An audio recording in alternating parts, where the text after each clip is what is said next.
Now, when we're performing the training part of it, it's always a good idea to create a variable x and y.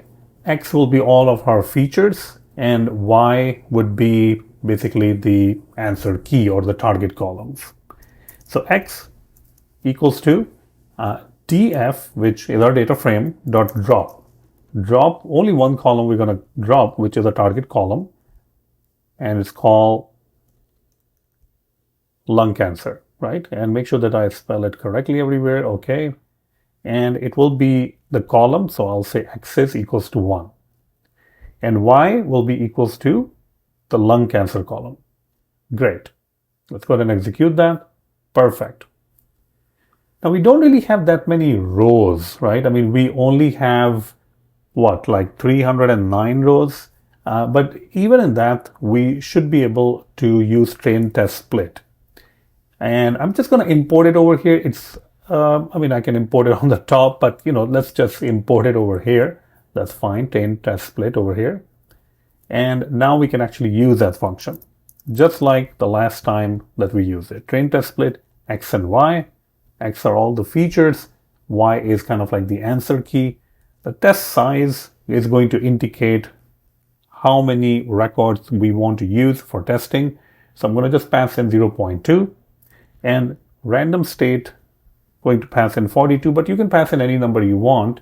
The main idea is that if you pass that number again, it's going to split it in a same way.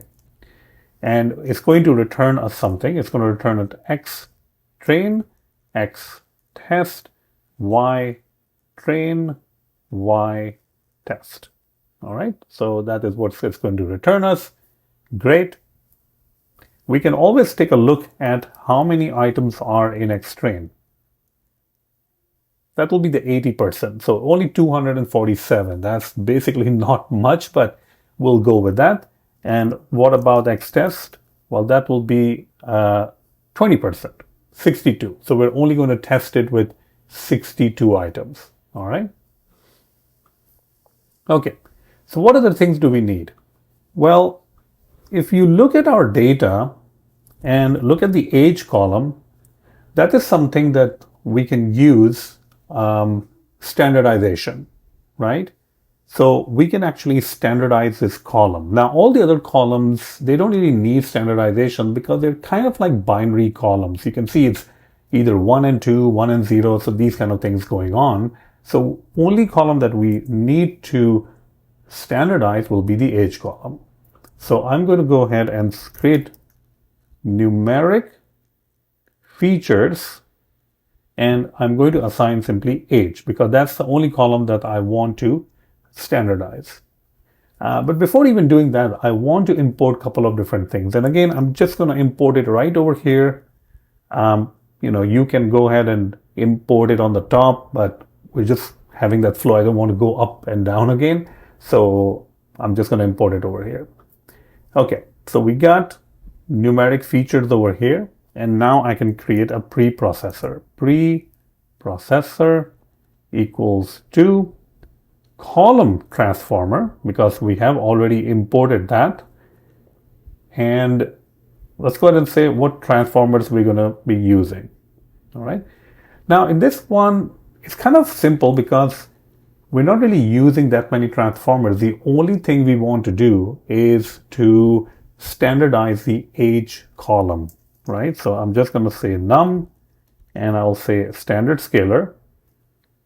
There we go, use standard scalar on this numeric features, which is only one column, which in this case will be age column. And remainders, remainder, we're not really going to do anything for the remainder part. So just drop. Great. The next thing that we want to do is the pipeline. All right. The pipeline is basically the steps or, our machine learning workflow steps that we want to perform. We want to do the preprocessor first.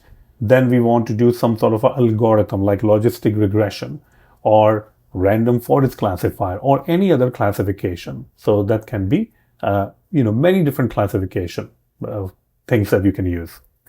For that, I'm going to import two different things now, the pipeline and also logistic regression algorithm.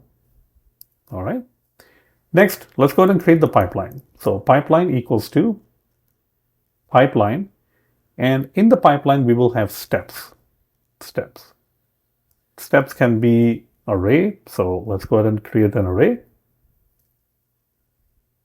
Perfect. And what will be our steps? Well, the first step, and I'm going to put the alias of preprocessor, and I'm just going to pass in the preprocessor over here, preprocessor. And the preprocessor only is doing one thing, it's standardization, which you can see right here, standardization. That's literally all it's doing. And the next thing, what we can do in our pipeline will be the actual model.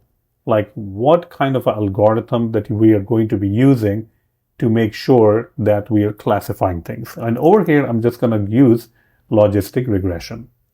Logistic regression is one of those algorithms that you can use for classification purposes. And this is basically classification question, right? I mean, we are looking at the features and we are trying to decide whether the person has cancer or not. Okay, great. Let's go to the next part, actually execute that. And the next part will be the actual fitting, meaning the actual training. So I'm going to say pipeline.fit x train and y train. Whenever we say fit, that means the training part of it. Okay, so we got the training part done. Let's go ahead and see the score, right? Let's do the prediction. Pipeline.predict and x test. Now, I think x test contain what, like 60 something, 67, 47, something like that. And it's going to give us a prediction. So these will be the predictions that we're getting from our algorithm that we just trained. Let's go ahead and print out these predictions. Well, that's kind of interesting, don't you think? All the predictions we're getting is 1. What is 1? If we go and see, so basically it's saying lung cancer 1. Lung cancer 1 is yes. That means it's basically saying that, well, everybody has lung cancer, right? So no matter what we put in there, it's just returning all the predictions to be 1. Well, that's kind of interesting. Let's find out that how many, if we look at the values, what is the count of those values anyways? So I'm just going to say df lung cancer.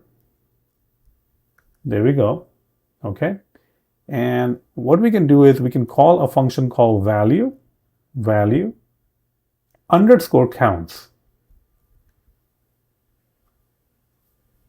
Okay. Well, that kind of explains it a little bit, right? I mean, we have 270 records where lung cancer is actually 1, and we have only 39 records where lung cancer is 0. So for some reason, it's just telling us that everybody has lung cancer, or at least in the test data, because X test is what, 30 or something rows. And it might be because the 1 part, lung cancer 1, meaning yes, there are 270 of those, and lung cancer 0 is 39. So it's just giving 1 always kind of like a higher priority that, well, I'm looking at this and looks like a lot of training data has lung cancer 1 or yes, so I'm just going to assign that to everyone, right? And this is going to obviously cause a problem because now it's whatever input it goes in there, it's always basically telling you that, oh, yeah, this person has lung cancer. So let's see that how we can fix this issue or go maybe a little bit deeper to understand that why is this issue taking place and also how can we fix it. So let's go ahead and do that in the next lecture.